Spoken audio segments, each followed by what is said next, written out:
Oke, baik. Saya akan unmute dulu para narasumber.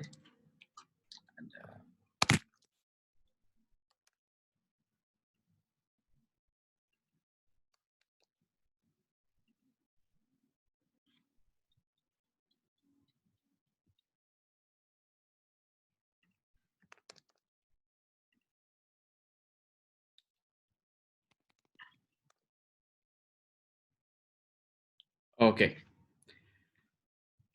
Halo, Assalamualaikum warahmatullahi wabarakatuh. Salam sejahtera, Om Swastiastu, Namo Buddhaya, salam kebajikan, salam Indonesia, salam optimis, salam damai buat kita semua. Teman-teman di seluruh Indonesia, apa kabar? Ketemu lagi bareng Rumah Millennials. Saya wakili oleh Taufan Teguh Akbari, dan siang ini kita akan ngobrol topik yang jarang orang bicarakan, tapi ini penting banget untuk kita ketahui bersama. Kita sudah terhubung dengan 3 narasumber juga yang sangat luar biasa, relevan ngobrolin tentang topik ini.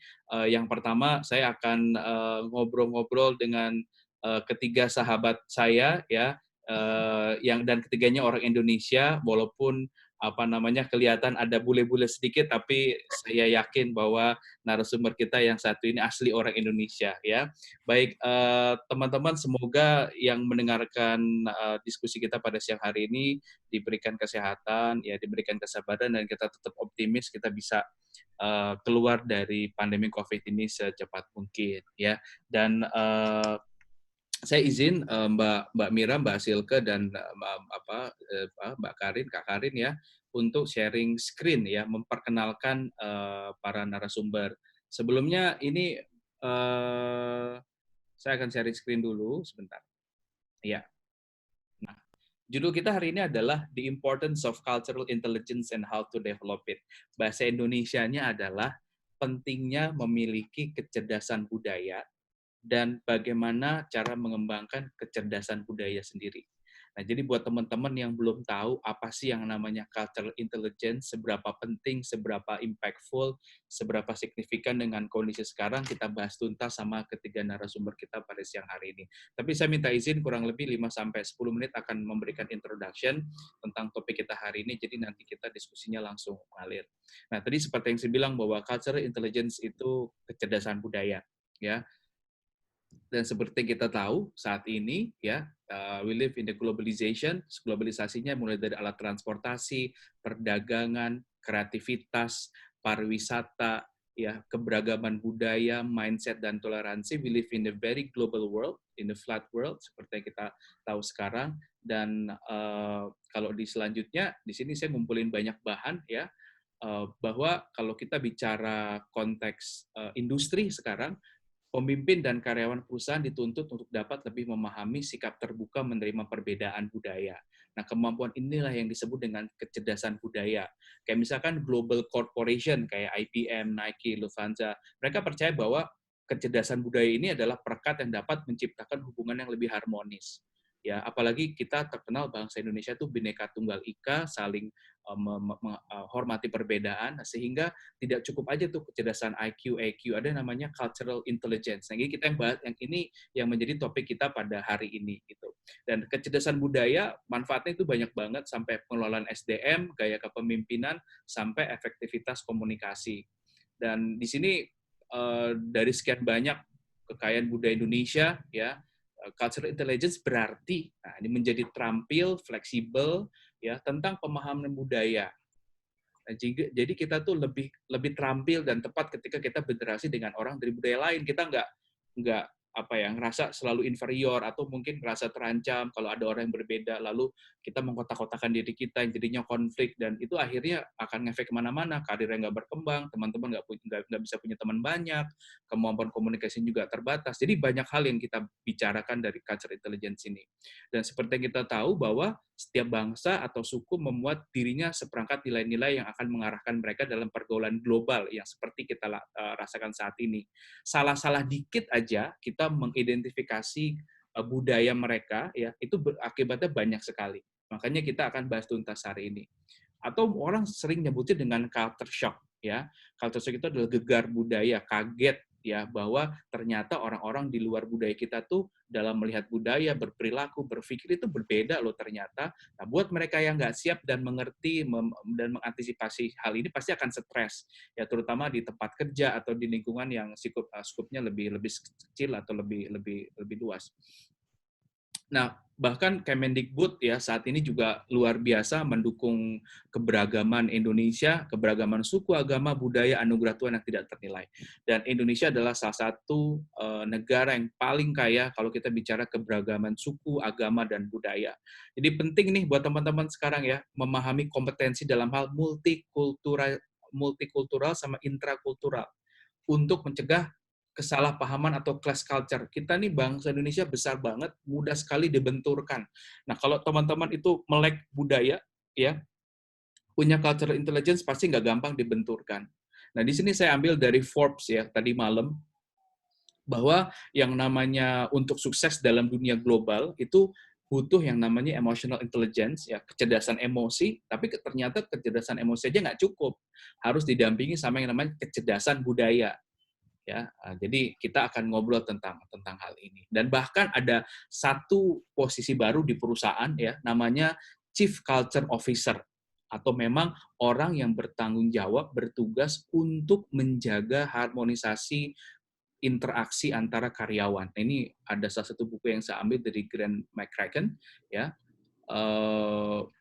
Dan makin banyak perusahaan. Nah, ini salah satu nih teman-teman muda mau dapat kerja ya, itu cari kerja ternyata aspek kecerdasan budaya ini jadi salah satu penilaian penting. Ya, banyak perusahaan yang merekrut karyawan punya kecerdasan budaya. Karena semuanya sudah kompleks ya, seperti yang teman-teman baca di sini dari sisi marketing dan lain-lain itu ternyata sangat relate dengan konteks cultural intelligence.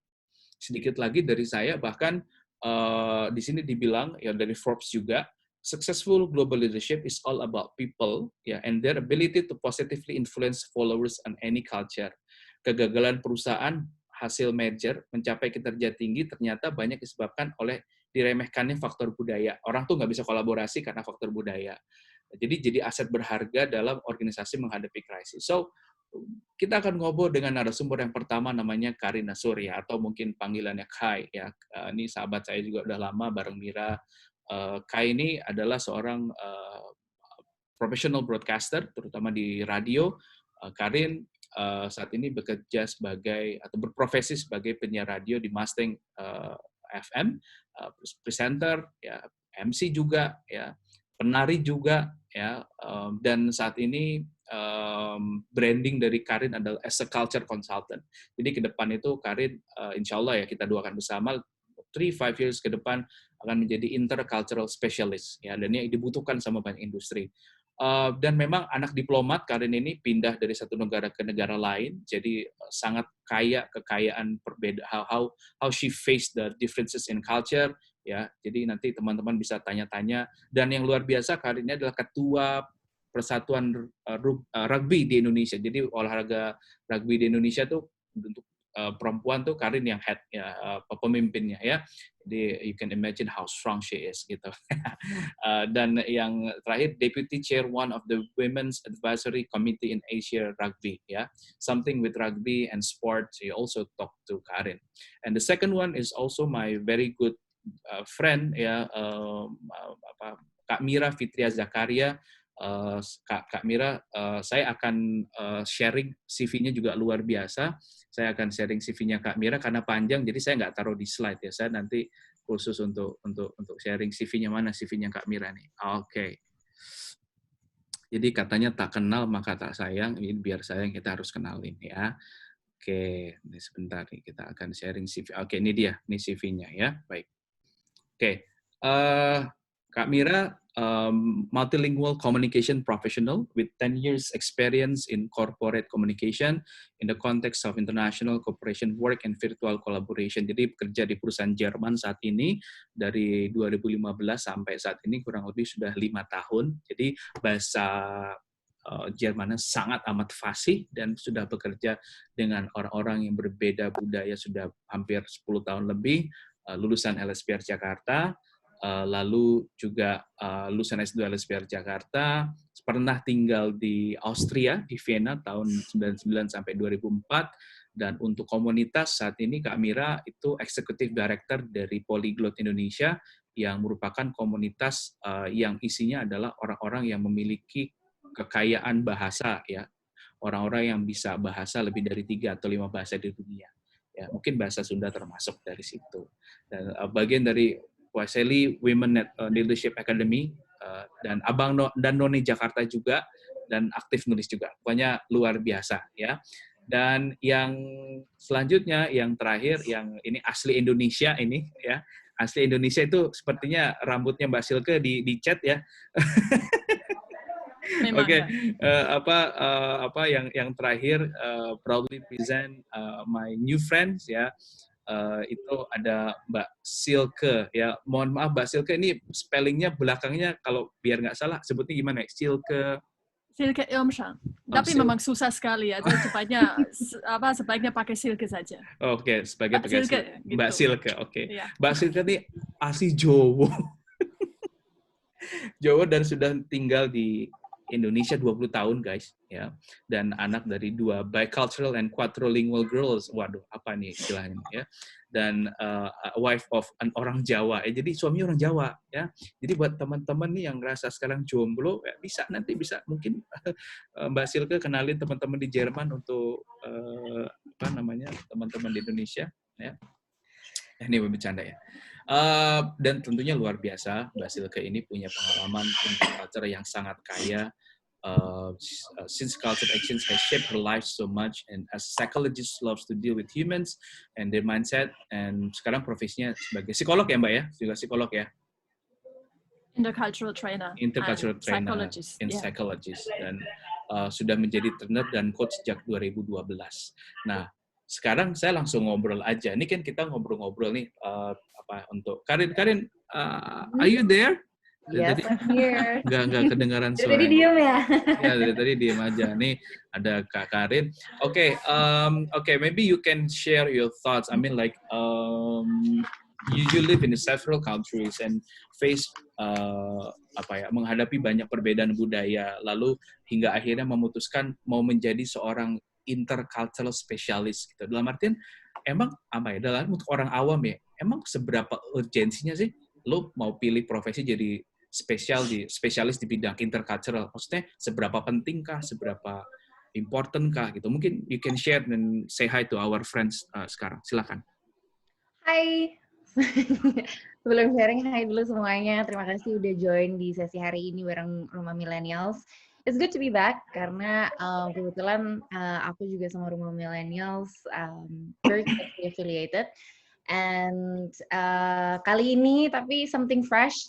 Karena ini pertama kali Karin akan sharing tentang nggak cuma sedikit tentang my personal experience, tapi juga satu goals yang gue punya untuk diri gue sendiri yang sebenarnya tadi udah di-reveal sama Bang Taufan.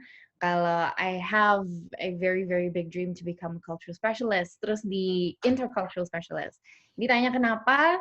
Karena memang background saya yang besar di German-speaking countries predominantly. Jadi kalau Mira lahir di Vienna dan besar sampai selesai sekolah di sana dan kembali ke Indonesia, saya bolak-balik besar di Berlin, di Jerman, dan juga di Vienna and a few other countries. Dan memang pengalamannya bolak-baliknya itu yang interesting. Karena buat bolak-baliknya itu ngajarin aku untuk harus bisa beradaptasi di lingkungan yang sangat berbeda. And trust me, I have felt my own share of culture shocks growing up.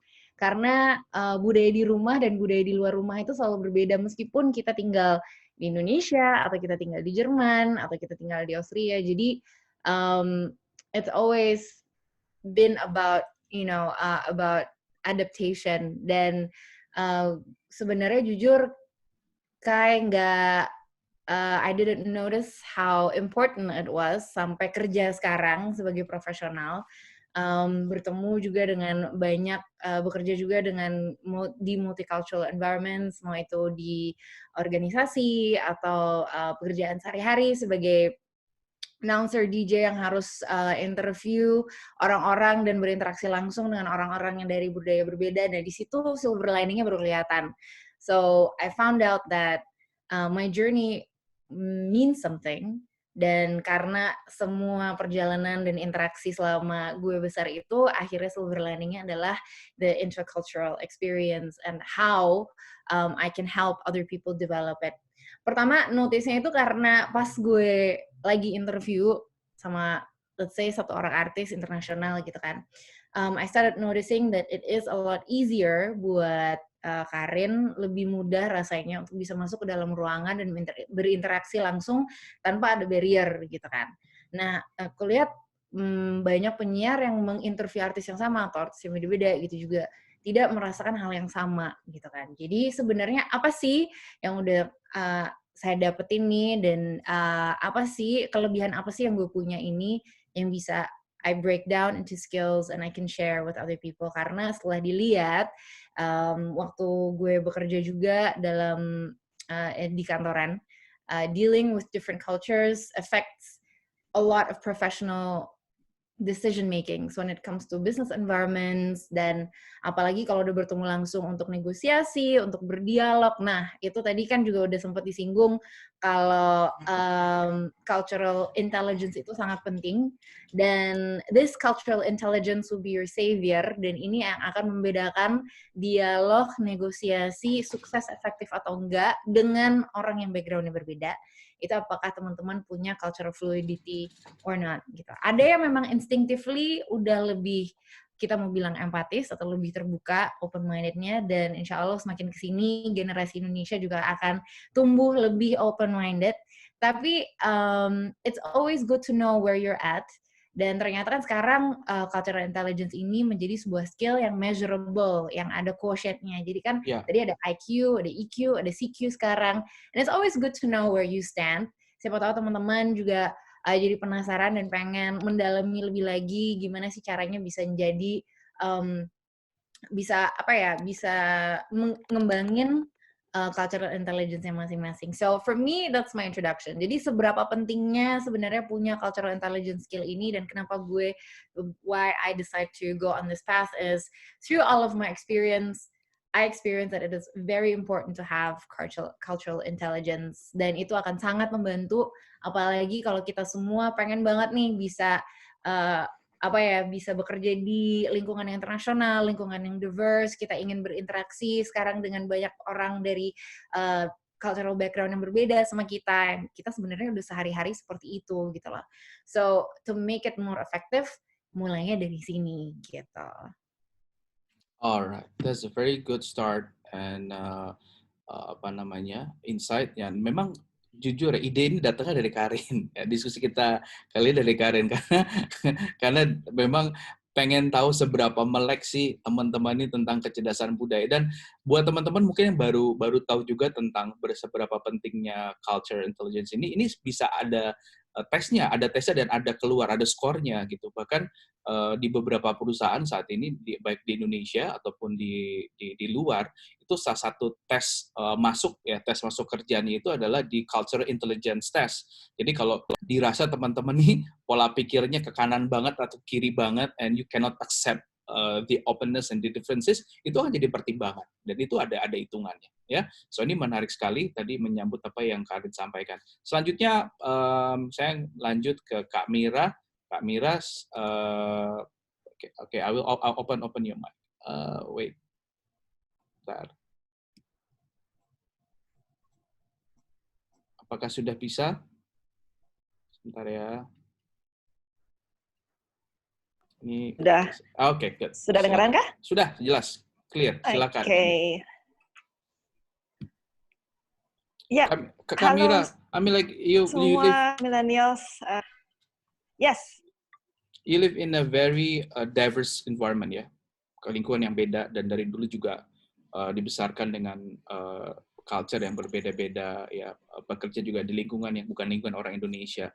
Maybe you can share of your experience and thoughts about our topics as an introduction. Silahkan. Dengan senang hati. Terima kasih pertama-tama untuk Taufan dan Karina untuk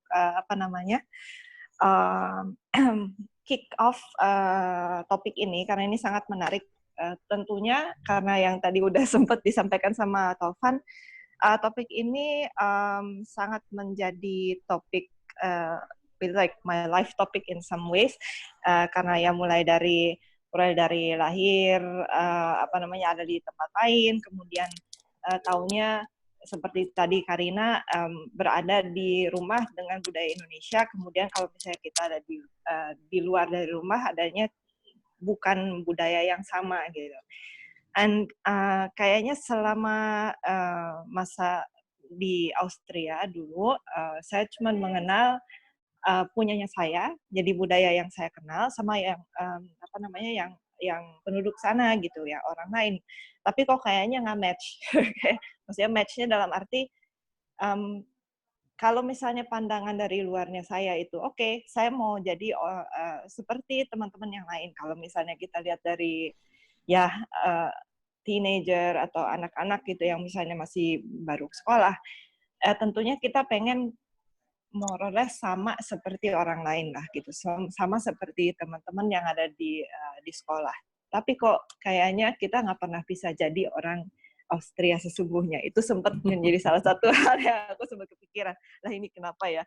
Tapi ya as it goes, salah satu halnya adalah ya yang kalau misalnya kita ada di rumah, ya saya mempelajari ya misalnya banyak budaya ya Indonesianya, ada ibu saya ngomong pakai bahasa Indonesia, bahasa Sunda dan lain-lain. Tapi kalau misalnya untuk di luar ya pakai bahasa Jerman. Tapi di luar dari rumah itu, saya pada saat itu karena belum banyak teman-teman Indonesia juga nggak punya relasi Indonesianya gitu, nggak terlalu lebih banyak lah. Sampai misalnya pada satu titik ada lebih banyak kegiatan, lebih banyak teman-teman Indonesia yang yang sama umurnya, yang di Austria, kemudian akhirnya bisa punya relasi yang lebih kuat terhadap kepada budaya Indonesia ya gitu. Jadi itu yang akhirnya membuat saya punya balance lagi, dan lama-lama membuat saya untuk oke, jadi saya bisa mengidentifikasikan perasaan yang dari dulu kok saya nggak fit ke yang satu, tapi yang satu lagi saya belum tahu itu apa gitu. Dan pada saat saya belajar menjadi tentang Indonesia, akhirnya saya bisa saya juga malah terpacu untuk selalu bilang bahwa oke, saya proud, saya orang Indonesia, dan kamu belum tahu apa-apa tentang Indonesia. Ya, mari saya akan jelaskan. Nah, dari situ mulailah di mana mungkin saya harus menjadi jembatan di antara dua budaya. Dan kedepannya akhirnya ya saya pindah ke Indonesia, akhirnya itu juga sama halnya saya juga mengalami culture shock. Tentunya karena saya belum pernah tinggal di sini ya. Lebih banyak saya punya pengalaman ya yang ke-Indonesiaannya apa ya, kita kumpul di KBRI, kita makan makanan Indonesia, Karina mengangguk karena sudah tahu. Nah, sama seperti itu juga. Terus ada tarian grup tarian sanggar yang ada banyak latihannya, di mana saya kenal Karina juga dan ibunya yang menjadi pelatih kita semua. Kemudian selanjutnya dari situ apalagi ya, paling paskibra. Tapi that's it gitu. Pas saya pindah ke sini, saya cuma tahu bahasa Indonesia mungkin seberapa lah gitu, dan pasti masih kurang bagus, dan pas waktu dulu juga sempat sering diketawain dan lain-lain gitu. Jadi ya masuk ke sini kita merasa terintimidasi lagi nih, kenapa lagi nih saya merasa orang Indonesia kok malah jadi tetap diketawain lagi gitu. So it took a lot of adaptation, dan menjelang di masa-masa kuliah juga saya kayaknya akhirnya dapat ilmu juga dari berbagai lecturers untuk mempelajari intercultural communication, dan akhirnya klik ya gitu. Di situ saya ngerasa kok kayaknya ini adalah topik yang dari dulu mungkin menjadi hal yang menyibukkan pikiran, tapi belum pernah bisa kayak ada kliknya. Nah, sekarang mulai dari situ akhirnya saya ya masuk ke masanya di mana saya mau cari segala macam hal tentang intercultural communication. Terus sampai akhirnya buat topik untuk tesis tentang cultural diplomacy di Austrian Embassy, dan kemudian di S2-nya tentang adaptasi dari para anak-anak yang pernah tinggal di luar negeri di Indonesia gitu. Jadi kalau mereka kembali pulang itu seperti apa pengalamannya? Ya pengalamannya di situ juga menarik sih. Itu sebenarnya di masa-masanya membuat skripsi dan tesis tersebut saya dipanas-panasin sama para lecturer saya juga untuk mengeksplor topik tersebut, sampai disuruh benar-benar yang bikin yang research yang lebih deep lagi, sehingga akhirnya saya juga terpacu one day kayaknya kalau bisa saya juga harus bisa berkontribusi di bidang tersebut. Lucunya, mungkin nggak langsung bisa masuk ke studi selanjutnya sampai saat ini, tapi masih menjadi still my wish to pursue further studies on intercultural communication for education. Kemudian saya mulai bekerja akhirnya di perusahaan Jerman seperti tadi disebut GIZ yang bergerak di 120 negara gitu. Jadi bayangkan dengan sekitar 17 ribuan staff members, kita seiring dengan waktu dan seiring dengan adanya teknologi dan kegiatan dari kita semua ini, saya bisa belajar berinteraksi dengan orang-orang dari mana aja gitu. Jadi mau dari Afrika lah, dari mana lah, dari Eropa, dari Timur Tengah, dimanapun. Dan itu yang membuat saya juga lebih terpacu lagi untuk intercultural communication dalam satu hal bisa jadi satu topik yang bisa digarap secara akademis, tapi prakteknya di dunia kerja juga jauh banyak sih yang bisa dilakukan. Dan menariknya di perusahaan saya juga memang mereka menaruh sekali value-nya kepada kasih kesempatan kepada banyak orang, dan itu artinya kita harus punya pemahaman dan sensitivitas terhadap mau itu minoritas, mau itu keberagaman, ya supaya setiap orang punya kesempatan yang sama untuk mau itu bersuara, mau itu berinteraksi, mau itu punya kesempatan untuk maju gitu. Nah itu yang tadi sudah disinggung sama Taufan, memang pentingnya ada seperti kayak culture officer atau diversity officer di masa-masa sekarang itu memang sangat penting, dan nggak hanya untuk istilahnya menjalankan training, tapi juga untuk mengevaluasi banyak bidangnya di perusahaan yang memang bisa didukung oleh meleknya akan keberagaman gitu. Jadi more or less mau di dalam perusahaan atau di luar perusahaan, akhirnya saya berusaha untuk menjadi diversity advocate. Tapi ya serunya sih di dunia kerja ataupun dengan hal lain juga banyak hal yang masih bisa dipelajarin, karena ya seperti ditampilkan topik cultural intelligence itu bukan hal untuk gampang dipelajari, dan tentunya bukan untuk orang yang malas. Oke. Ya. Dan untuk orang yang malas itu kata kunci penting banget itu. Oke, Mira. Thank you for your introduction. Nanti kita akan lanjut lagi, dan sekarang kita terbang ke Pulau Jawa, tepatnya di Yogyakarta. Ini bukan di Jerman ya, tapi di Yogyakarta. Sekalian kita kenalan sama manggilnya, nggak mau dipanggil Miss, nggak mau dipanggil Ma'am, nggak mau dipanggil Madam, saya diomelin ya, maunya dipanggil Mbak. Hai Mbak Silke, apa kabar? Hai Mas Taufan. Aduh, berasa ngobrol sama orang Jawa nih. Iya, mau gimana ini? Semuanya dipanggil Mbak dan Mas di sini. Ya, salam semuanya ya dari Silakan Jogja. Mbak. Ya, time is yours. Oh ya, oke. Ya, saya lanjut aja. Sedikit perkenalkan diri. Perjalanannya memang sedikit berbeda dibandingkan Karin dan Mira, tapi juga sangat diwarnai oleh cultural exchange. Ya, pertama memang saya datang ke Indonesia karena saya punya curiosity yang luar biasa untuk lihat dunia. Saya datang dari Jerman. Sebenarnya saya berasal dari bagian timur. Di Jerman berarti saya sampai umur sekitar 13 tahun sebenarnya masih dikunci di negara sosialis. Dan waktu itu kami semua dulu teman-teman saya mimpi kita bisa lihat dunia, tapi memang waktu itu kemungkinan agak kecil. Nah, ketika sudah besar, sudah kuliah, sudah nabung uang sedikit, saya mau lihat dunia untuk traveling dan saya mulai sebuah internship ternyata saya dapat di Jakarta ya, saya off to Indonesia. Nah, sebenarnya rencananya saya sangat tertarik dengan budaya yang sangat jauh berbeda dari budaya asal saya karena saya sebagai psikolog selalu mencari tahu what makes human being human. So what makes human being human? Yeah. Okay.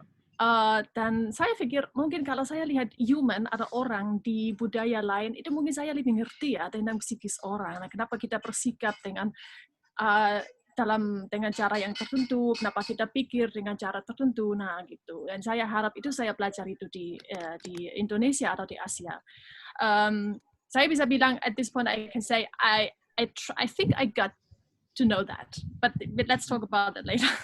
Okay. Anyway, rencananya sebenarnya saya tinggal di sini. Saya sebenarnya masih eksplorasi budaya dengan cara dengan mata sekarang. Saya bisa bilang cukup superficial. Ya, budaya itu saya pikir sesuatu yang indah, itu tarian, itu bahasa, ini ada makan yang sesuatu yang berbeda, bergaul sama orang. Tapi sewaktu itu saya belum melihat budaya sebenarnya salah satu konsep yang jauh lebih mendalam di psikis kita dan di hidup kita.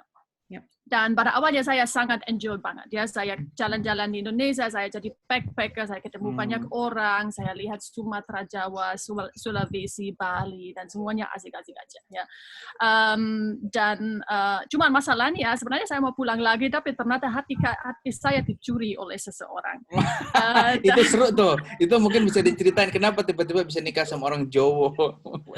Nah itu hati saya dicuri dan mau gimana lagi ya, sampai sekarang belum dikembalikan. Waduh, ya. Dan nggak usah kembalikan. Saya dengan senang hati sudah kasih. Nah, suami saya berasal dari Jogja. Sama-sama dulu ketemu waktu mahasiswa, ya jatuh cinta lah ya. Dan sekarang kami sudah nikah hampir 15 tahun. Punya 2 anak, 2 putri. Ya, nah saya nggak jadi pulang ke Jerman, jadi akhirnya saya dibawa pulang ke sini. Dan awalnya saya kerja untuk perusahaan sama seperti Mira dulu. Habis tsunami, setelah tsunami saya pergi ke Aceh untuk kerja di bidang bantuan kemanusiaan untuk pemerintah Jerman. Dan di situ saya sudah merasa, ya pertama kali punya pengalaman kerja, pertama di tim yang terdiri dari orang dari Jerman, dari Inggris, dari Indonesia, dari Timur malah, dari banyak sekali budaya. Dan saya lihat, wah cukup banyak trouble, ya. Jadi nggak gampang. Jadi saya sudah lihat bekerja dengan orang dari background yang sangat jauh berbeda itu nggak mudah, dan padahal bos saya waktu itu seorang papa yang sudah hampir pensiun, yang sudah seumur hidup selalu bekerja di negara yang lain, jadi dia di India, di Afrika, di mana. Tapi cukup struggle juga untuk mendirikan atau mempertahankan proyek di Aceh, ya, karena memang komunikasi internal begitu susah dan cara kerja orang masing-masing sangat susah. Asumsi mereka apa yang mereka menantikan dari seseorang leader atau manager, dia menantikan apa yang dari karyawan itu sangat jauh berbeda dan banyak misunderstanding. Dan saya seperti Mira, mungkin saya jadi seperti jembatan di antara terutama orang Barat lah, ya, Eropa, Amerika, Australia, dan orang Indonesia. Karena saya bisa bahasa Indonesia, saya cukup familiar dengan budayanya, dan saya selalu di tengah, ya. Jadi orang bule nanya saya, kenapa sih orang Indonesia bersikap seperti itu? Dan orang Indonesia bersikap, kenapa sih itu mereka seperti itu? Nah, saya lihat, dan saya bisa terjemahkan, saya bisa jelaskan, dan saya lihat, ini mungkin sesuatu yang, ini mungkin tugas saya, ya, ini job saya. Dan saya cukup tertarik dengan itu juga. Nah, akhirnya untuk saya memang punya banyak pengalaman di lapangan, apalagi dengan keluarga Jawa saya. Jadi memang nggak cuma nikah salah satu orang, ya. Saya nikah sebuah keluarga, dan sebenarnya kalau di kampung kami di Bantul, in the suburbs of Jogja, ya di pinggir kota Jogja, kampung itu memang itu satu keluarga, ya. Jadi lingkungan saya memang nikah ke lingkungan itu, kadang-kadang rasanya seperti itu. Itu cukup wow ya, itu cukup menantang ya. Jadi sebagai orang Jerman, padahal saya sudah bisa bahasa Indonesia dan malah sudah mulai belajar bahasa Jawa, tapi ketika jadi penduduk di sana dan anggota dari keluarga besar, this was another dimension of cultural exchange. Jadi saya bisa bilang budaya itu sesuatu yang sangat mendalam dan membuat saya sangat struggle. Sebenarnya saya mulai struggle karena pertama saya sering nggak mengerti kenapa orang melakukan sesuatu seperti itu, atau nilai mereka saya paham tapi saya susah untuk ikuti. Dan pada suatu saat waktu juga saya punya baby kecil dan saya berhenti kerja, jadi saya berkacau totally culture shock. Saya mulai mengeksplorasi ini budaya itu sebenarnya apa sih, dan saya mau ngerti. Nah, untuk itu saya ambil kuliah. Saya ambil kuliah di Jerman, Intercultural Business Communication, untuk dengan harapan saya mengerti psiki kita atau psiki saya dan konsep budaya ini bagaimana sih. Dan this took me on a long journey and I'm still on the journey, untuk eksplorasi konsep budaya dan bagaimana kita bisa sebagai manusia, sebagai teman, sebagai karyawan, atau mungkin juga sebagai manajer ya dari sebuah proyek, dari sebuah perusahaan, bagaimana kita bisa menciptakan hubungan yang lebih baik, yang lebih connect dengan orang dari latar belakang yang berbeda. Dan saya dengan sadar bilang bukan dari budaya yang berbeda, karena budaya itu sayang ya sering disalah ngerti atau what is it in English in Indonesia? Di misunderstood. Salah paham. Disalahpahami. Ya, disalahpahami. Itu budaya itu sesuatu yang berhubungan dengan negara, dengan salah satu negara. Padahal budaya itu sebuah konsep yang kita juga bisa ketemu di lingkungan kita. Misalnya ada budaya orang milenial, ada budaya orang dari salah satu suku Jawa, Sunda, Bali atau sebagainya. Tapi juga budaya orang yang tadi ngefans dengan sebuah rock group, ya, atau yang punya interest yang sama. Jadi ada banyak budaya itu salah satu konsep yang pas sebenarnya dari negara.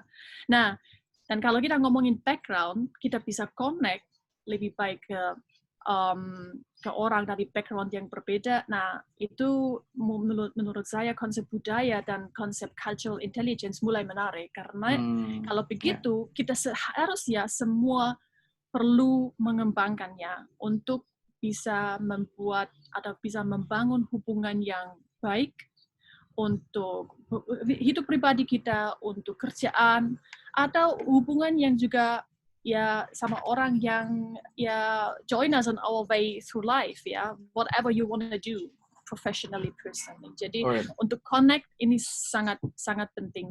Makanya disebutnya as intelligence ya, kecerdasan ya.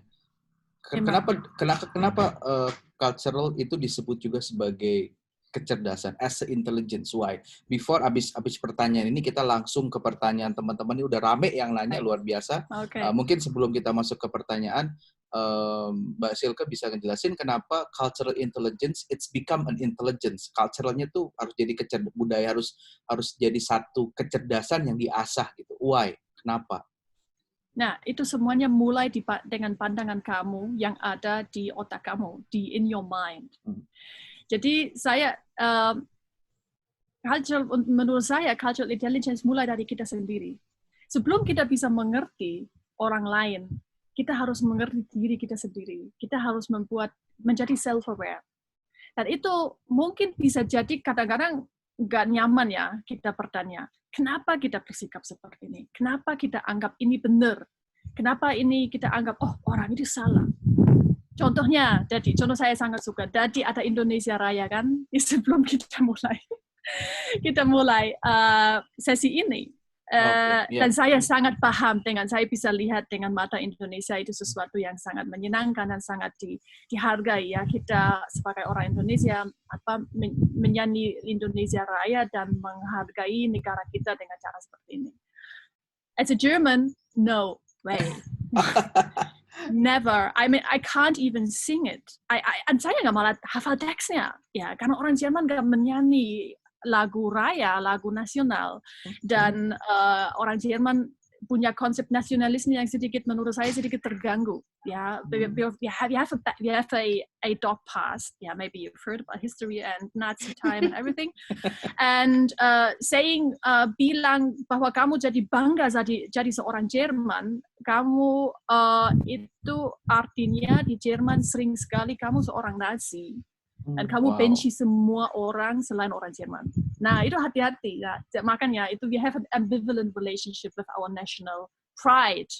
We don't have a national pride ya. Rasa nasionalisme beda. Nah, tadi di mana kan?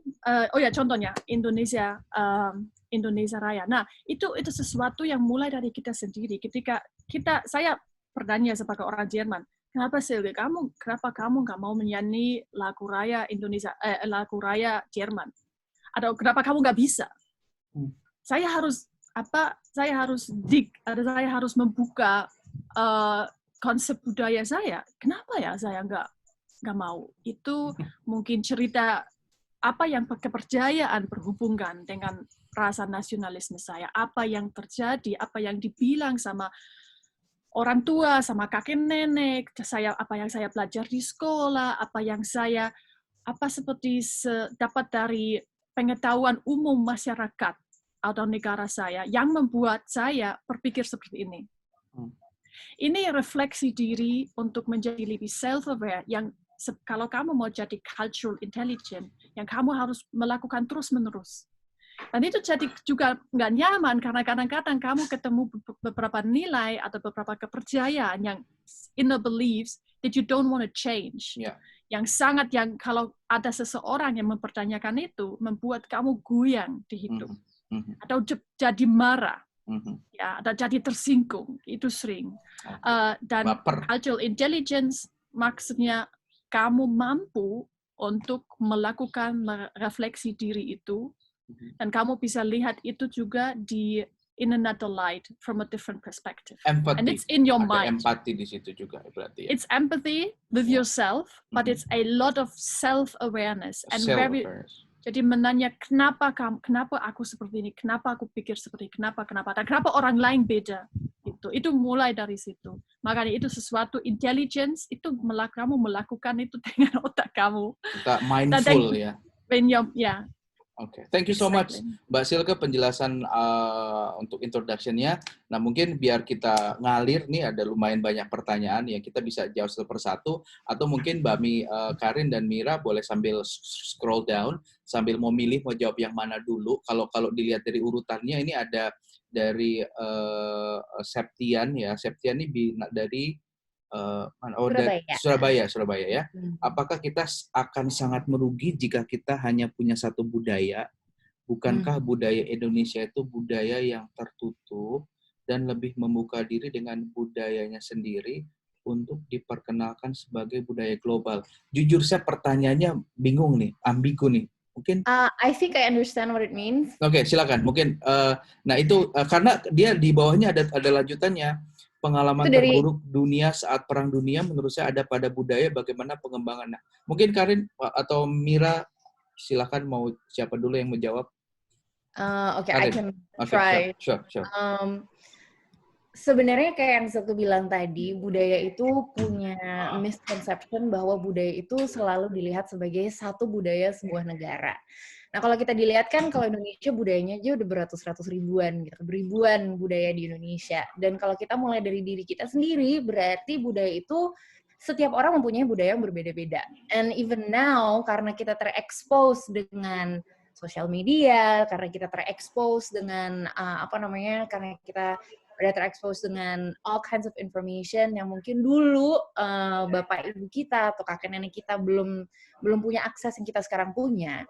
Jadi orang itu selalu melihat budaya satu negara itu budaya yang harus kita ikutin, yang sebenarnya kita tuh per orang punya budaya sendiri gitu. Of course, cara ngetesnya gini nih, kan kalau tadi Silke udah ngomongin tentang self-awareness, ask yourself why you feel this way, dan jujur, that was a journey that took me years and years to discover, karena bolak-balik dari satu negara ke yang lain. Jadi kalau aku sempat tinggal di Indonesia, sempat tinggal di luar, balik lagi ke sini, signal budaya itu banyak banget. Jadi budaya Karin itu bukan budaya Indonesia, bukan budaya Jerman, bukan budaya Austria, bukan budaya Hong Kong, dimanapun aku pernah, tapi benar-benar jadi budaya Karin gitu. Karena yes, saya orang Indonesia, saya ngerti dan memahami budaya Indonesia, tetapi values yang saya ambil itu benar-benar itu benar-benar sesuai, ya saya ambil dari values yang baik dari berbagai macam budaya. Tetapi karena dapat memahami budaya yang ini, jadi kalau budaya barat kira-kira lebih seperti ini, budaya timur lebih seperti ini, saya sendiri bisa lebih mudah beradaptasi gitu loh. Jadi sebenarnya yang dimaksud mungkin di sini merugi ya jika kita hanya punya satu budaya. Bukankah budaya Indonesia itu budaya yang tertutup dan lebih membuka diri dengan budaya sendiri untuk diperkenalkan sebagai budaya global? Jujur, I really have to say at this hour, at our generation, kita semua masing-masing udah harus bisa membuka mata sedikit ini gitu, dan realize that you have made your own culture dengan kebiasaan-kebiasaan lo, dan komunitas-komunitas itu juga membangun budaya sendiri untuk lo gitu, and you've chosen these gitu kan. Jadi sebenarnya emang rugi sekali kalau kita hanya sempit melihat budaya Indonesia sebagai budaya Indonesia saja. Karena kalau kita hanya melihat budaya Indonesia sebagai budaya Indonesia dan kita merasa, oh itu budaya Indonesia berarti gue harus ngikutin nih gitu kan. Itu justru ruginya tuh menurut Karin di situ gitu. Karena di saat lo bersikeras untuk ngikutin satu budaya, as Mira said, growing up, kita cari jati diri, we try to fit in, gitu kan. Lo akan menutup diri lo dengan yang lain. And that's where this barrier starts to happen. Sebenarnya mungkin bukan budaya kita yang tertutup, tapi orang-orang di dalam budaya kita, apakah udah bisa terbuka untuk menerima perbedaan-perbedaan dari budaya lain? Pertanyaannya tuh sebenarnya mungkin lebih di situ. So, when we talk about cultural intelligence, kita mulai dari perspektif-perspektif di mana kita mempertanyakan hal-hal seperti itu. Jadi, kenapa ya budaya Indonesia tuh seperti ini? Kenapa ya orang-orang yang berbudaya Indonesia berpikir seperti ini? Why kita sebagai seorang masyarakat kok kayaknya susah banget membuka gitu kan?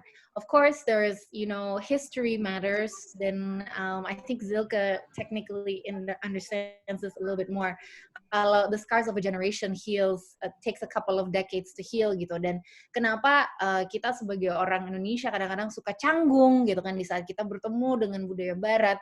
Itu it could be kalau dari segi Indonesianya, karena mungkin itu masih bawaan pikiran dari di atas, generasi di atas kita. Tapi yang ingin Karin tekankan adalah itu sebenarnya suatu hal yang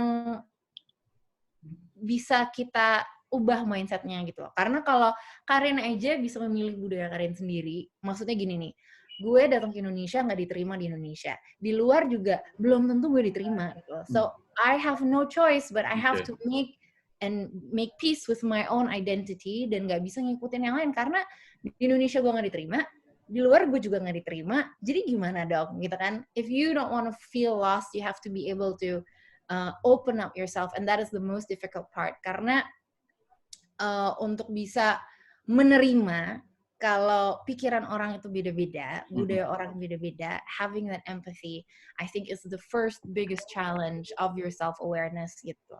And people think self-awareness itu, kalau saat ini kan self-awareness itu kan selalu dilihat sebagai gue tuh talented di mana ya gitu kan. Kayak kira-kira gue nanti cocoknya kerja di mana. tapi bukan sampai dig even deeper, and that's where cultural intelligence comes to play. Seperti Silke bilang, kenapa gue merasakan ini kalau orang ngomong kayak gini ke gue, kenapa orang lain punya pendapat seperti ini sementara gue berpendapatnya seperti ini, gitu kan. When you start thinking about these things, you're opening up a door towards a lot of different mindsets gitu, and that's why I think it's so important not to stay within yourself. Tapi kalau memang teman-teman punya goals, pengen jadi a globalized person, pengen kompetitif di dunia global sebagai profesional, sebagai apapun, whatever you wish yourself to be, just start by looking there. Karena kalau sampai kita bilang budaya Indonesia itu tertutup, sebenarnya that's subjective. Karena budaya Indonesia itu sangat disukai, maksudnya dari segi superficial ya, budaya Indonesia tuh sangat disukai sama banyak orang di luar negeri. Budaya Indonesia banyak yang bisa dinikmati, tariannya, makanannya, ya kan? Secara superficial seperti itu. Dan kita ingin mempromosikan budaya Indonesia karena we have so many beautiful things to share. But paradigmanya adalah kalau masih ada yang merasa kita ini budaya yang tertutup, berarti itu bukan dari superficial yang bisa kita share, tapi benar-benar kita yang menutup diri dengan budaya orang lain, gitu. Kalau menurut saya sih mungkin mulainya dari itu. Oke, nice, perfect. Thank you, Karin. Next questions ini dari saya mau tanya ke Mira ya. Udah pertanyaannya dari Upik. Sebentar, saya ada di atas. Dari Upik Agusta ya. Banyak orang yang sekarang class culture baik di Indonesia maupun di dunia. Bagaimana kita sebagai individu membangun build sensitivity terhadap cultural intelligence sendiri. Ini untuk Mira dan mungkin nanti ditambahkan sama Mbak Silke. Silakan untuk Mira dulu. Pertanyaan yang bagus. Upika, aku tahu bahwa anaknya itu kalau nggak salah juga tinggalnya di luar negeri, jadi maka mengalami culture clash di situ juga pasti agak makanan sehari-harinya ya. Culture clash di dunia maupun di Indonesia, ya susahnya sih memang salah satunya yang memang udah disinggung sama Karina tadi itu adalah mempunyai self concept yang jelas gitu. Seiring dengan kita berjalan beranjak dewasa, kita akan banyak mempertanyakan diri kita sebenarnya apa. Itu sebenarnya identitas kita tuh apa. Itu sebenarnya juga salah satu hal yang masih menyambung ke pertanyaan yang pertama itu tadi. Yang kita cari itu di Indonesia tuh kan sering tuh ada pertanyaan soal kalau misalnya Indonesia, budaya atau identitas Indonesia itu kita punya clear picture nggak sih gitu. Dan sering kalinya ya karena kita mungkin punya ya banyak sekali suku, budaya dan lain-lain yang kita juga nggak bisa istilahnya negate dari faktanya. Setiap orang dari kita punya cerita yang berbeda-beda gitu.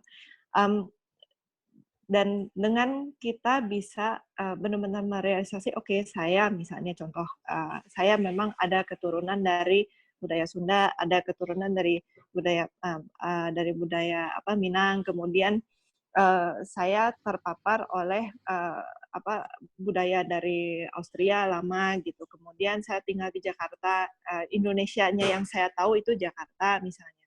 Jadi banyak hal yang perlu kita istilahnya menyadarkan diri dulu, tulis kalau perlu, untuk mendefinisikan kita tuh apa gitu. Pada saat kita datang menghadap istilahnya facing other people, kita juga harus datang dengan kesadaran bahwa ya kita saja sendiri punya istilahnya bukan baggage ya, tapi kita punya layer yang banyak gitu. Jadi kita terpengaruhi oleh ya agama kita, ya misalnya pendidikan kita, ekonomi kita, lingkungan mau sosial maupun yang lainnya. Itu semua membentuk kita seorang diri. Sama halnya dengan siapapun yang kita akan ketemuin, itu juga sama gitu. Mau itu, let's say kita mau kotak-kotakin, ini orang, let's say orang Jerman, orang Prancis misalnya. Orang Jerman itu misalnya budayanya apa, terus misalnya kalau misalnya orang Prancis budayanya apa, kemudian orang kalau dari Jepang itu seperti apa gitu.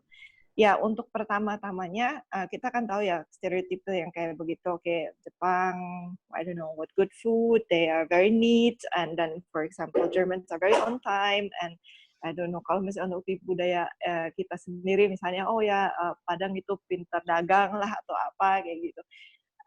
It helps at first, tapi jangan sampai persepsi tersebut itu bisa istilahnya menutup mata kita untuk bisa benar-benar punya relasi dengan orang lain gitu. Karena ujung-ujungnya kita tidak bisa, kita udah pada tahap yang dimana kita udah nggak bisa mengkotakkan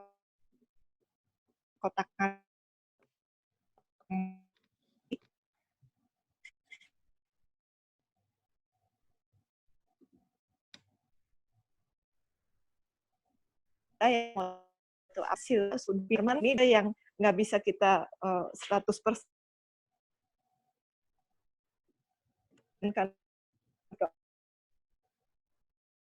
orang Jerman kita mungkin karena orang misalnya atau yang memang Indonesia gitu. Yang kita juga harus besarkan adalah kita punya macam empati yang besar, dan kita juga harus istilahnya terbuka dalam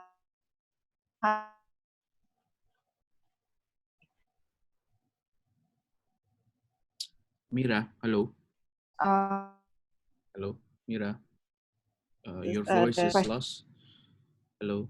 Seringnya ya, halo, kedengar? Iya, putus-putus suaranya. Halo.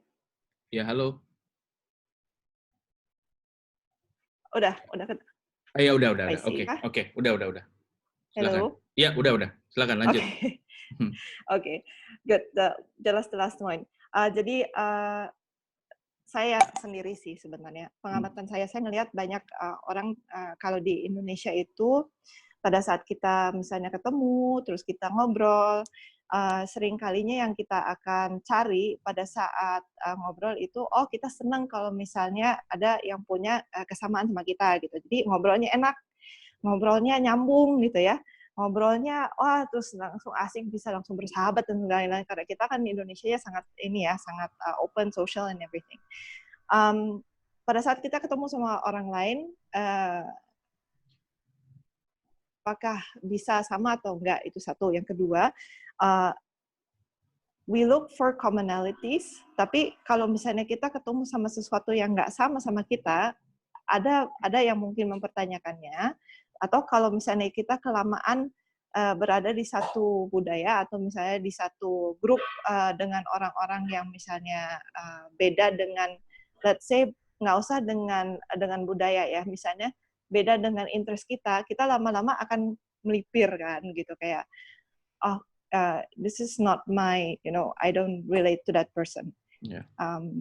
Dan mau nggak mau kalau misalnya kita ada di luar negeri, ada banyak hal yang adanya berbedaan gitu. Jadi di mana penting untuk kalau misalnya kita juga kuliah di luar negeri misalnya, tidak hanya bersosialisasi dengan orang Indonesia, tapi juga dari teman-teman dari luar negeri untuk memperkaya pandangan kita, memperkaya aset dari ininya kita, dari pengetahuan kita untuk bisa punya toleransi terhadap perbedaan dan bisa mengetahui gimana caranya mengelola perbedaan tersebut. Jadi pastinya pas awalnya kita akan punya banyak shock dulu, tapi kita juga pada saat kita bertemu dengan orang lain harus mulai terbuka untuk dan agak lebih curious terhadap hal baru. Dan nggak langsung ngeblok diri terhadap hal yang berbeda dari ininya kita gitu, dari pahaman. Oke, thank you Kak Mira. Selanjutnya ke Mbak Silke, mungkin nambahin sedikit dari Upik Gusta, karena di bawah pertanyaannya udah banyak banget, mungkin biar waktunya kita cukup semua jawab, mungkin bisa ditambahkan apa yang disampaikan sama Mira. Silakan Mbak Silke.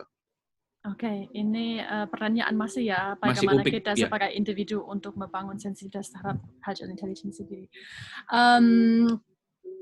Sebenarnya Mira sebut sesuatu yang sangat penting, tema one of my favorite topics when I talk about Indonesians and cultural intelligence, yang ya saya memantau selama beberapa tahun orang Indonesia yang kuliah di luar negeri, ya. Dan pernah memang ada waktu saya kerja untuk GIZ, dan ada yang lamar untuk job yang bagus sekali sebagai teknisi, dan orang itu juga 9 tahun kuliah di Jerman. Dan bisa bahasa Jerman lancar pasti. Nilai juga bagus sekali, pengalaman kerja juga bagus sekali, tapi dia tidak survive 6 bulan pertama di tim dengan atasan saya. Kenapa? Ternyata seperti saya akhirnya dapat, ya saya cari tahu ya dia gimana hidup, bagaimana di Jerman. Ternyata dia selama 9 tahun tinggal di bubble Indonesia. Jadi dia cuma bergaul sama orang Indonesia, makan Indomie terus, makan nasi terus. Jadi ngomongin orang terus lagi. Iya. Ngomongin orang terus lagi, bukan ngomongin project. Sibuk julid. Dia bisa dari segi teknis dia fit ya, cuma dia nggak fit sama orang. Dia nggak cocok sama atasan saya, karena atasan saya memang orang Jerman. Dan dia butuh kompetensi, dia butuh komunikasi yang tertentu untuk menjalankan proyek yang cukup rumit ya waktu itu di Aceh.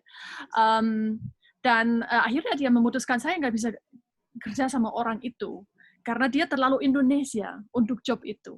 Dia terlalu diam, dia tidak nggak menyampaikan pendapat, dia cuma menerima tugas dari bos apa yang dia harus melakukan. Tapi nggak proaktif. Nah, proactivity yang kurang di situ membuat dia nggak bisa melanjutkan jobnya, karena memang dia sebagai orang Indonesia yang hampir 1 decade tinggal di Jerman, memang masih Indonesia, tapi dia nggak punya mindset yang nggak punya global mindset, nggak punya cultural intelligence sama sekali. Dan ini memang sesuatu, kalau sensitivitas terhadap cultural intelligence sendiri, kita juga bisa nanya, kita sebenarnya expose kita ke pengalaman semacam apa. Dan kalau kamu menangkap dirimu untuk enak bergaul sama orang semacam kamu, yang punya interest sama seperti kamu, yang punya gaya seperti kamu, kamu mungkin bisa menyatakan, mungkin memang saya selalu di bubble-ku sendiri, terserah itu orang Indonesia atau orang yang punya yang umurnya sama seperti kamu, yang gayanya sama seperti kamu. Dan kalau kamu sadarkan itu, mungkin kamu mulai expose kamu dengan orang yang berbeda. Mungkin orang yang kamu kira aneh atau weird, ya. Mungkin coba di kantin, kalau makan siang ya, kamu makan sama siapa? Mungkin kamu ajak orang yang kamu nggak pernah ajak, yang kamu anggap sedikit aneh, mungkin kamu ajak makan siang. Dan kamu lihat aja, apa kamu coba mengerti orang itu. Kamu dengan empati sedikit mengeksplorasi orang itu semacam apa. Dan misalnya kalau kalian kerja di perusahaan internasional, wah sering sekali saya lihat, itu 90% semua perusahaan internasional di Indonesia, kalau makan siang, bule di sini, Indonesia di sini. Manajer sendiri. Ya, kadang-kadang manajer Indonesia sendiri sama manajer bule sendiri.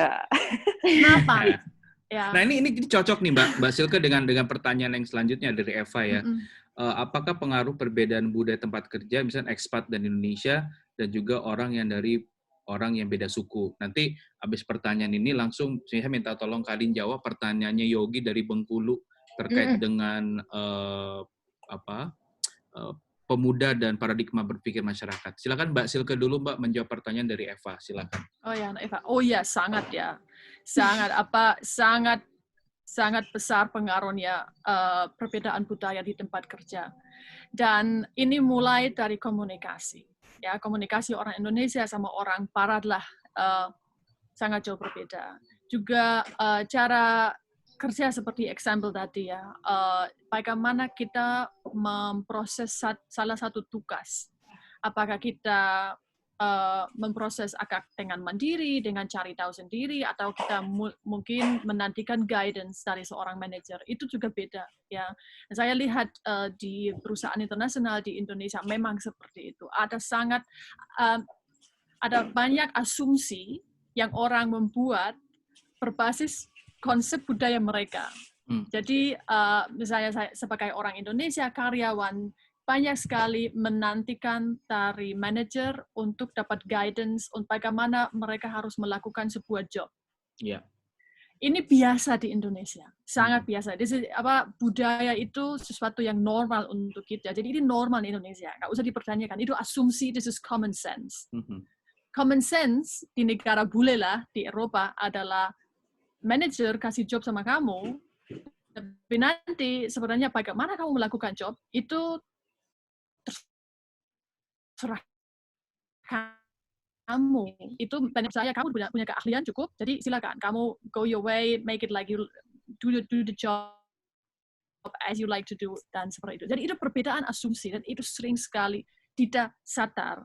Jadi orang, dan itu mungkin sesuatu juga itu biasa manusia bersikap seperti itu. Kalau kita punya asumsi tentang salah satu situasi atau tentang asumsinya orang lain juga, jadi kita panggilnya common sense. Tapi ketika kita berhubungan sama orang dari negara atau dari background yang lain, common sense itu nggak ada. Jadi ada salah satu tool untuk mendeteksi cultural intelligence kamu, namanya Global DISC, itu juga salah satu assessment, itu bilang, untuk cultural intelligence, this is the science of uncommon sense. Jadi, kita selalu harus ingat bahwa common sense itu tidak ada, dan kita selalu harus siap untuk mendeteksi, oh, ini reaksinya sedikit aneh. Kenapa ya? Oh ya, oke, mungkin dia punya pandangannya berbeda gitu. Dan juga di tempat kerja. Dan semuanya kuncinya akhirnya adalah komunikasi. Ya, jangan malu angkat tema itu yang bermasalah. Bisa saja sama kolega, tadi sikap reaksinya saya sedikit kaget dengan reaksi kamu. Kenapa kamu bikin apa yang bikin kamu berpikir atau bilang seperti itu? Komunikasinya, lewat komunikasi kalian bisa tahu kenapa orang pikir atau bersikap atau komunikasi seperti itu. Itu kuncinya. Salah satu tips lah dari saya. Silakan. Oke. Silakan Karin. Terima kasih. Teman-teman, sebelum lanjut ke ini pertanyaan dari Alivia Dewi, saya akan lock karena akan menjadi pertanyaan yang disampaikan di sesi terakhir hari ini. Jadi kolom chat pertanyaan saya akan tutup. Nah, kita lanjut lagi ke Yogi. Tadi ya Yogi, silakan Karin. Sebenarnya pertanyaan Yogi sama di bawahnya langsung Hafiz itu cukup mirip. Jadi I'll try to I'll try to kill two birds with one stone. Silakan, nanti bisa ditambahkan sama Mira juga. Ya. Sebenarnya kalau kita tinggal di daerah yang sulit menerima orang-orang yang berbeda, itu harus memang dilihat mayoritasnya tuh orangnya yang mana, yang berbudaya apa. Emang ini cobaan banget sih, karena aku benar-benar udah melalui hal ini gitu loh, sebagai observant ataupun aku yang datang ke sebuah lingkungan dan berbudaya berbeda dan sama sekali nggak diterima gitu loh. Jadi sebenarnya this is why cultural intelligence is so important gitu loh. Dan jujur mungkin ini bukan menjadi suatu hal yang sensitif untuk generasi di atas millennials. Karena terlihat dengan cara operasionalnya, cara mindset berpikir generasi sebelum kita dengan akses informasi yang berbeda dan segala macam, operation dan culture mindset-nya sangat berbeda gitu loh. Jadi gimana caranya? Memang bisa nggak kita melihat seseorang itu bukan dari budayanya, tapi dari orangnya sendiri. Because kalau kita ngomongin seperti yang tadi Mira sempat ngomong, iya asumsi budaya ini tuh seperti ini, asumsi. Yang kita dengar tuh semuanya asumsi dan generalisasi jadinya. Belum tentu orang itu 100% seperti itu gitu loh. Jadi sebenarnya if you were to ask me, kita tuh sebenarnya menjadi lebih sensitif sama lingkungan di sekitar kita, dengan orang-orang beda berbudaya seperti kita tuh, key-nya apa sih? Key-nya jangan lihat budayanya dia. Kayaknya adalah melihat dia sebagai seseorang gitu loh. Karena this is what was lacking when I was growing up. Selalu di-reject dari semua. Jadi kita banyak juga kok kesamaannya, tapi kalau lo menikah sama gue, how are you ever going to find out? Gitu kan. Jadi satu hal yang sangat penting dalam cultural intelligence adalah dan kita menyesuaikan diri dengan budaya yang berbeda adalah, of course it's good to know how they operate, emang good to know about their common sense yang tadi Silke bilang gitu ya, karena common sense dia mungkin beda sama common sense gue gitu ya, standar gue mungkin beda sama standar dia, cara gue berkomunikasi mungkin beda sama dia, tapi if you're not how do you say, kalau lo nggak cukup empatis untuk bisa melihat orang ini sebagai orang, bukan sebagai orang dari berbudaya seperti ini, you will never go anywhere. Jadi yang bikin orang sering canggung adalah karena dia bule, dia beda sama gue misalnya gitu kan, atau that's what I figured gitu, karena yang Silke bilang itu tentang di dalam perusahaan internasional tuh benar banget, karena kebetulan aku juga dulu sama Mira satu kantor, that was my very first job. So we basically have similar backgrounds because of that. And karena kebetulan aku sama Mira juga besar dengan orang-orang berbudaya Jerman, berbahasa Jerman, it's easier for us to connect karena kita bukan hanya melihat common ground, tapi kita terbiasa melihat orang itu sebagai seseorang, bukan dari budayanya mereka. Nah ini mungkin ada faktor, ada yang bilang we are a very budaya Barat itu katanya lebih individualis, dan kita di sini lebih, what's the opposite, the groupthink, community based, so social collective. collectivist, that's right, collectivist. So individualist versus collectivist gitu. Itu yang sangat sulit. Ini dari pengalamanku sendiri ya. Balik setiap kali pulang dari aku masih ngomongnya pulang karena aku tahu orang Indonesia. Jadi habis pokoknya setelah tinggal di luar dan selalu pulang ke Indonesia, itu selalu menjadi hal yang sulit gitu, karena memang besarnya di budaya yang spektrum dan paradigmanya beda banget gitu. If you can see a person for what they are dan mencoba untuk karena kan katanya gimana nih solusinya? Ya solusinya adalah itu, build your cultural intelligence and see a person for a person tanpa budayanya dulu. Oke, thank you Karin. We still have another 15 minutes ke depan. Mungkin Mira ada yang mau ditambahkan sedikit aja terkait pertanyaan untuk melengkapi Karina sebelum kita menuju Desti ya. Sure. Sedikitnya itu adalah learn to unlearn.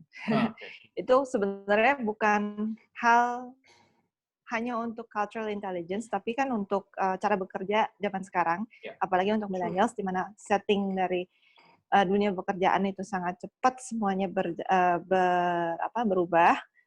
Sama halnya budaya orang juga akan cepat berubah gitu ya. Maksudnya bukan berubah ya, tapi banyak hal yang akan mempengaruhi kita. Gitu. Jadi jangan sampai apapun yang kita tahu itu melimitasi kita untuk memahami situasi atau menjudge orang.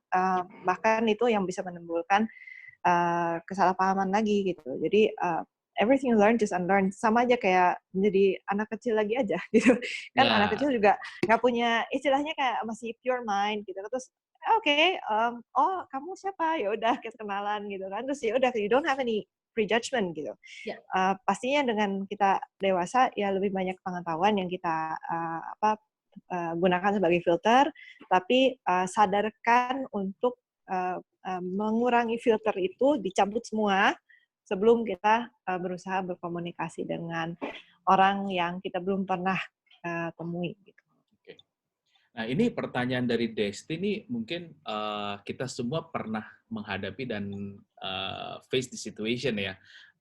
Mungkin saya bantu baca nih Mbak Silke dari Bogor. Ketika tergabung dalam suatu acara, I mean like if we are in visit to an event gitu ya, ada orang dari berbagai macam negara, dari mana-mana, dan ternyata tahu ada orang yang berasal dari negara yang kita nggak terlalu familiar gitu, dan mungkin pengetahuan kita tentang budaya mereka itu masih minim, masih kurang. Nah, kira-kira pegangan mbak-mbak semua, semuanya mbak-mbak.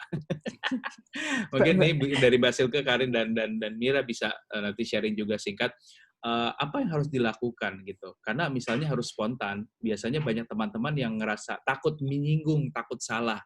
Akhirnya cenderung diem aja deh gitu. Nah ini biasanya waktu itu sempat ngobrol sama beberapa atlet Asian Games, dan ada beberapa coach yang memang sharing this issue, yang katanya bilang bahwa atlet-atlet Indonesia tuh sangat berprestasi dan bagus-bagus, tapi somehow mereka tuh kadang-kadang minder gitu kalau ketemu atlet dari negara yang berbeda, takut ngomong, takut salah, dan lain-lain. So, mungkin ini situasi ini dihadapi bukan hanya ketika datang ke event, but when you come into an international event yang di mana banyak orang dari berbagai negara yang kita nggak tahu background-nya seperti apa.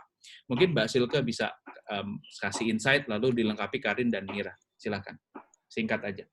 Nah, itu sesuatu yang saya sering rasa sayang sekali ya. Why don't you show up, guys, Indonesians? Tadi memang saya juga memantau itu ada cepat muncul rasa minder ya, ketika hadapi orang dari negara lain, apalagi kalau warna kulit putih ya. Kenapa? Pede dong ya. Jadi pertama, konsep budaya kalian tidak salah. Jadi jangan takut salah di sebuah situasi. Apalagi saya memang lingkungan saya Jawa, kan sering sekali ada orang yang bilang, ya tapi nanti saya takut salah, jadi saya pilih diam aja. Saya pikir kalau pasti kalian semua sebagai orang dewasa punya pelajaran sopan santun. Dan kalau kalian ketemu sama orang dari negara baru, dan kalian sama sekali nggak tahu orang semacam apa, di international stage, di panggung internasional, ya acara internasional mungkin. Mulai dengan hati-hati aja, tapi sedikit proaktif. Jadi bagaimana menyalami seseorang, nanya apa kabar, atau get in touch, dan you will see the reaction. Dan nanti kamu bisa sesuaikan atau ada bagaimana. Tapi yang pertama, saran dari saya, jangan takut salah dan coba sedikit proaktif. Ya. Oke, sedikit proaktif. Karin? Kalau dari aku sih, ya itu sih yang aku bilang tadi, you see a person as a person, jangan unlearn the filter kalau dia itu beda sama dirimu sendiri gitu loh. Karena dimulai dari situ.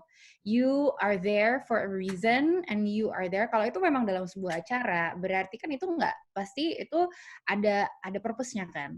It's like you go into an interview dan masih minder juga ketemu sama artis. Kan artisnya juga udah tahu dia ini seorang wartawan. Misalnya ya. Jadi kan you are there for a reason, you have the qualifications. So now what to do is just to be humble and approach. Karena it's just a conversation at the end of the day. Kayak ngobrol sama temen biasa aja. Dan sebenarnya satu hal yang menurut saya harus banget dilatih mungkin adalah mulai dari skills mendengar. Itu masukan dari Karin. Karena kalau lu bisa mendengarkan, then you can plan out how you can lead the conversation. That's it.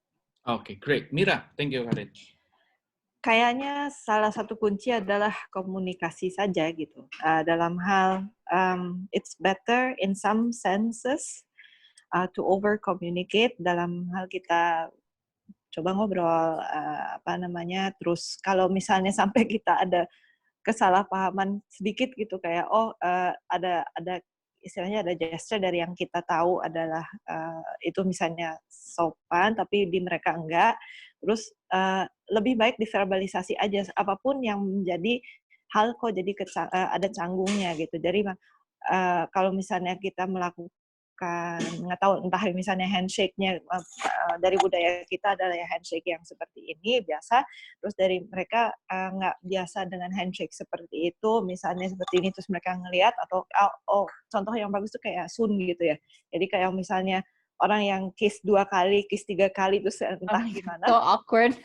Ya, itu kan sering ya kita ya 1, 2, oke. Terus ada budaya yang kiss-nya 3 kali, ada yang budaya yang 4 kali, nggak ngerti ya pokoknya. Ada yang satu, terus kita kelebihan. Ada gitu. Ya, ada yang di pipi, ada yang whatever.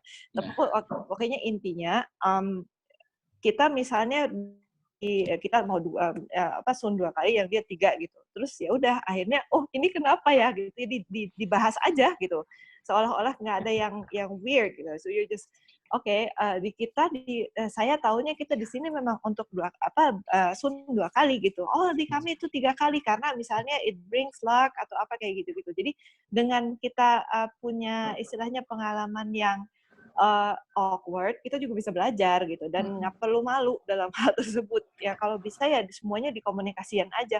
Saya pas waktu itu lihat sesuatu tapi kok saya nggak paham ya, apa kamu bisa jelaskan kepada saya gitu. Ya kalau orangnya juga dengan niat yang sama, yang baik, empatinya juga sama, dia akan berniat untuk menjelaskan gitu lah. dengan baik hati. Mudah-mudahan aja ketemu orang seperti itu, nggak prejudgmental. Tapi kalau misalnya orangnya yang lain yang kita hadapin orangnya judgmental juga, ya jangan dimasukin hati aja gitu. Kalau orang seperti itu ya udah begitu aja. Oke. Nah, ini kita masih ada 10 menit terakhir untuk menjawab 3 pertanyaan dari Adi, Fadli, dan Alivia.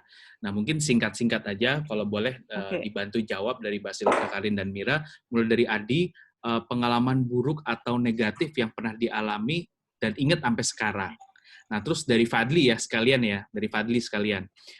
Sarannya, traveling yang cuma beberapa hari, short vacation, bisa maksimal dapat experience budaya daerah yang dikunjungi gimana caranya, terutama ke daerah budaya dan bahasanya sangat berbeda. Jadi sepulang traveling bisa ada sesuatu yang dibawa dari sekedar foto-foto aja. Nah, terakhir dari Bandung, dari Via, kalau kita harus reshock budaya, means balik ke tempat atau negara kita setelah figure a whole different culture. Pertanyaan ya. Ini bagus ya, and culture unfit untuk kita, dan we believe we shouldn't do that things, but people think we should. What should we do? What should we do? Oke, Mbak Silke dulu, mungkin pertanyaan Adi, Fadli, dan Olivia di wrap up. Ya, silakan Mbak Silke. Oke, pengalaman buruk atau negatif. Banyak sekali. Mana ya? Mungkin secara umum saya bisa bilang sebagai orang Jerman yang cukup sering terus terang, saya sering naprak sama orang Jawa. Karena kadang-kadang saya, apalagi kalau mungkin sedikit tertekan waktu, atau sedikit stres, atau sedikit lagi, pokoknya stres ya, sering saya I overtalk people without noticing that they actually want to say something.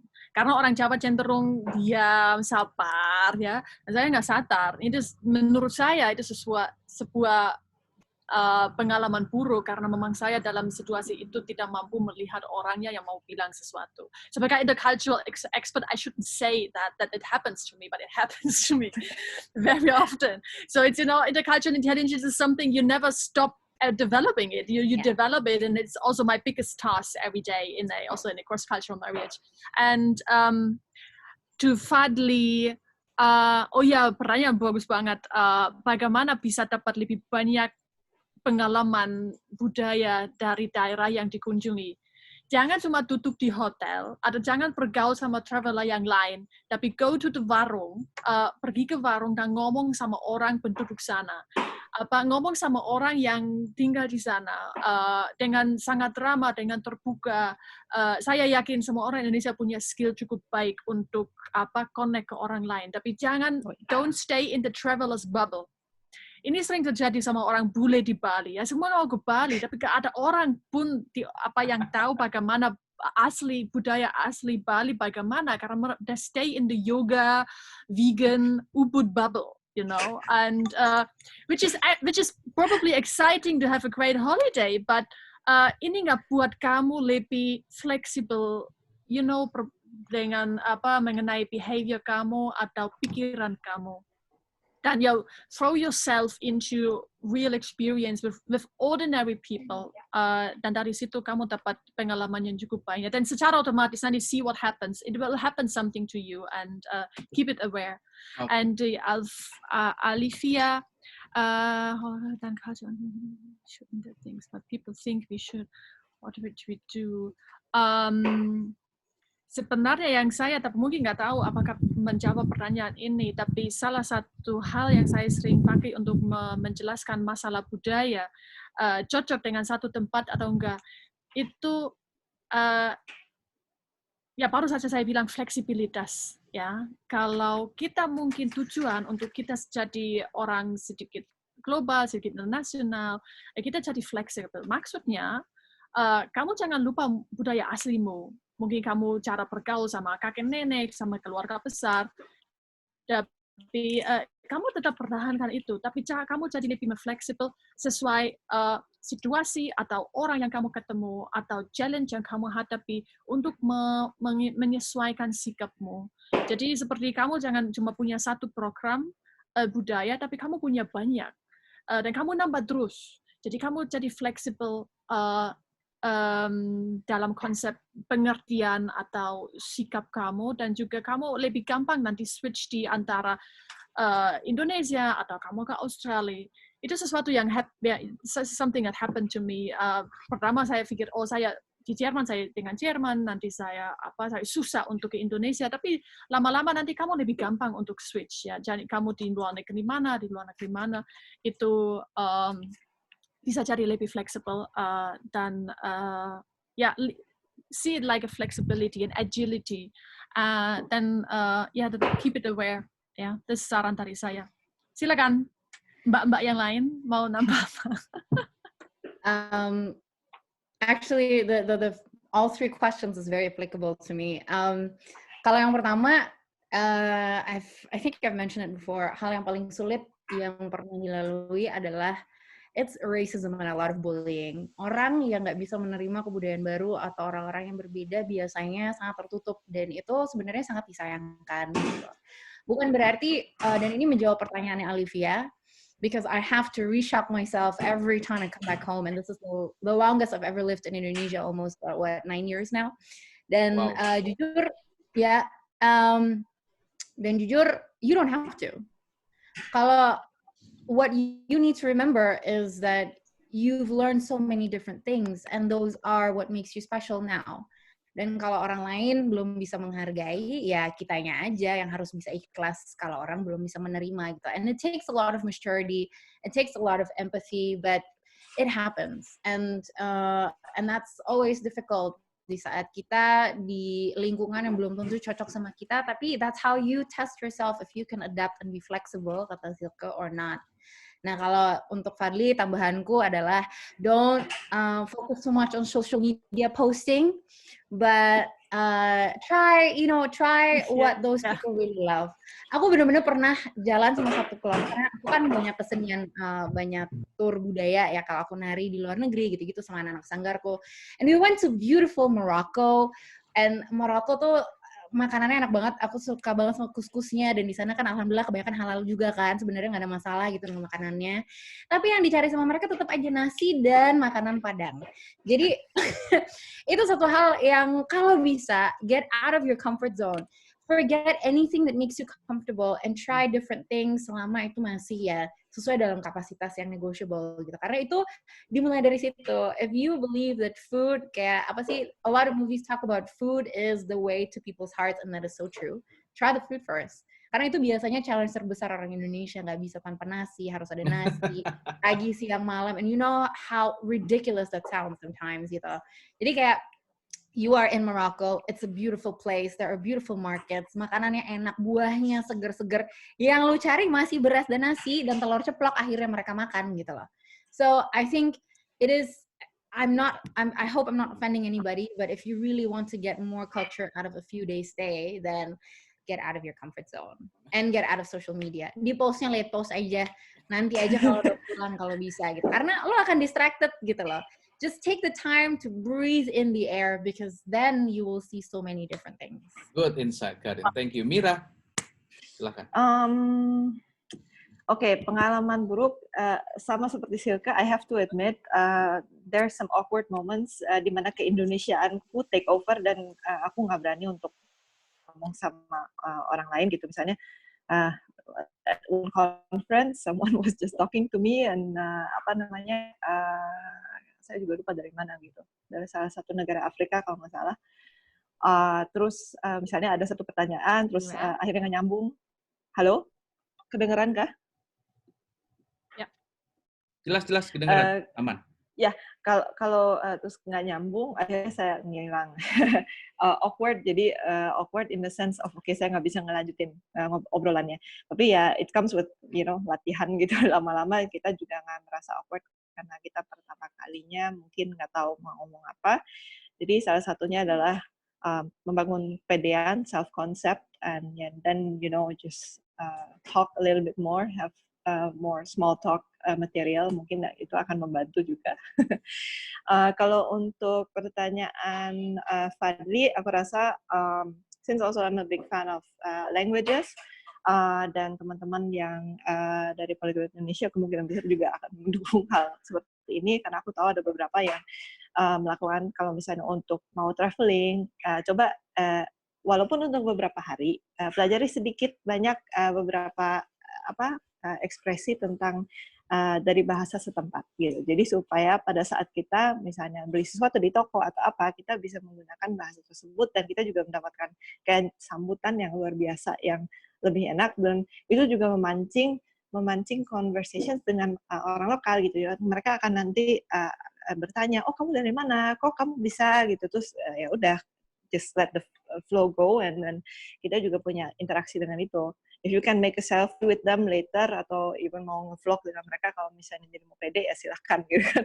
Itu kan untuk sekalian menjadi salah satu cara untuk memperkenalkan tempat yang dirimu kunjungin ke teman-teman yang belum punya kesempatan ke luar negeri atau misalnya seperti itu. Untuk Alivia, I wrote a whole thesis of it, but okay. Intinya kita sebagai orang-orang yang misalnya balik dari entah luar negeri itu harus punya waktu untuk kembali. Jadi itu ada fase yang dimana kita senang balik, kemudian habis itu nanti akan ada waktunya dimana kita mulai struggle. Oh, ini ada perbedaan gitu. Perbedaan itu jelas karena kita punya pengalaman tambahan, ya kita akhirnya punya pandangan yang jauh lebih banyak lagi. Kita nggak bisa memaksakan pemahaman kita yang kita sudah dapatkan dari sekian banyak pengalaman kepada orang lain, karena orang lain tersebut itu belum bisa menerimanya, belum pada waktunya untuk bisa mendengar apa saja yang kita pelajarin, perbedaannya dan hal-hal barunya gitu. Jadi di mana orang belum bisa istilahnya dikasih input yang baru, jangan paksakan gitu. Ya, yang hal-hal yang perlu kita hal-hal yang mereka bisa dijelaskan dengan cara mereka pahamin konsep-konsep kita, lakukanlah gitu, dan sesuaikan bahasanya, cara menjelaskan kenapa saya merasa seperti itu. Tapi kalau misalnya belum diterima, don't force it. Try to see it another time, another way. Dan ya kadang-kadang kita dengan kita punya beberapa pemahaman dari berbagai budaya, being cultured, you have to know when you use what gitu. So nggak harus semuanya, dan you don't have to be your whole you in every situation, karena ya kita harus bisa lebih fleksibel. Oke, very nice. Ini nggak kerasa udah 2 jam kita ngobrol, ya. Udah 2 jam kita ngobrol, dan kalau diterusin kayaknya nggak sampai malam, sampai sahur. Kita akan bikin another session, karena ini banyak yang kasih feedback. It's very interesting topic, dan lain-lainnya. Terima kasih apresiasinya. Dan mungkin a very short closing statement dari Mbak Silke, Karin, dan Mira, 20 second or 30 second closing statement. Silahkan. Dari Mbak Silke dulu. Ya. Oh God. Keep. It's like quiz. Stay close to your heart, but also stay open. Ya, dan this sums it up, I think. Jadi tetap terbuka, dan don't judge too easily. Dan yeah, that's it. Don't judge too easily. I think it's don't very judge powerful. too easily. Yeah. Thank you, Mbak Silke. Karin? Take the time to get to know yourself. Take the time to find out why you think the way you think. Take the time to do it, supaya teman-teman juga mungkin bisa melakukan hal yang sama, akan mulai terlatih untuk automatically melakukan hal yang sama ketika bertemu dengan orang yang baru, dari manapun dia. So my other input would only just be see a person for a person. Try to get rid of any culture where he comes from or whatever. But a person is a person, and everybody deserves to be appreciated. Okay, thank you, Karin. This was more than 20 seconds. Mira, silakan. Kembalikan lagi kepada aspek kita dan juga bahasa. Aku akan quote satu quote dari Badan Pengembangan dan Pelindungan Bahasa yang memang selalu menyatakan lestarikan bahasa daerah, utamakan bahasa Indonesia, kuasai bahasa asing.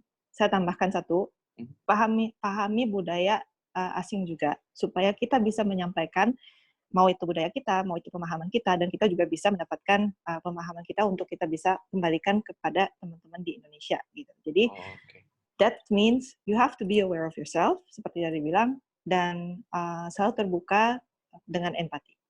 Oke, empati. Thank you so much, teman-teman. Boleh dong kita kasih jempol nih reaction untuk Mbak Silke, Mbak Karin, sama Mbak ini kasih jempol, kasih Untuk claps mereka. ya. Habis ini kita foto bersama. Juga untuk Taufan. Thank you so much sama-sama. Nah, untuk wrap up sedikit yang saya tangkap, yuk kita semua buka kameranya sambil teman-teman proses buka kamera. Saya akan menyimpulkan bahwa kalau kita belajar kecerdasan budaya, something with human being. Tadi saya setuju sama Karin, Mbak Silke, dan Mira. See a person as a person. Dengan begitu kita bisa memahami, menyelami seni untuk berkomunikasi dengan manusia. Karena pada dasarnya semua manusia ingin diperlakukan baik.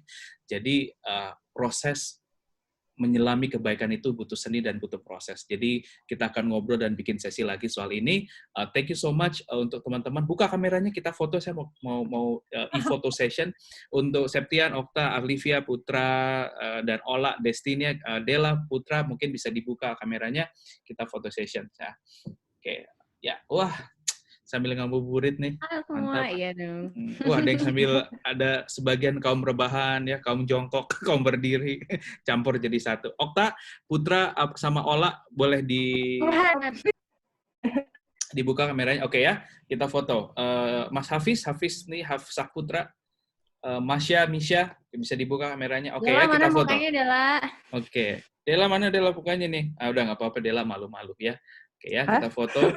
1, 2, 3. Sebentar. Sekali lagi ya. Jempolnya boleh nggak? Minta jempolnya ke depan. Oh, jempol. Oke. 1, 2.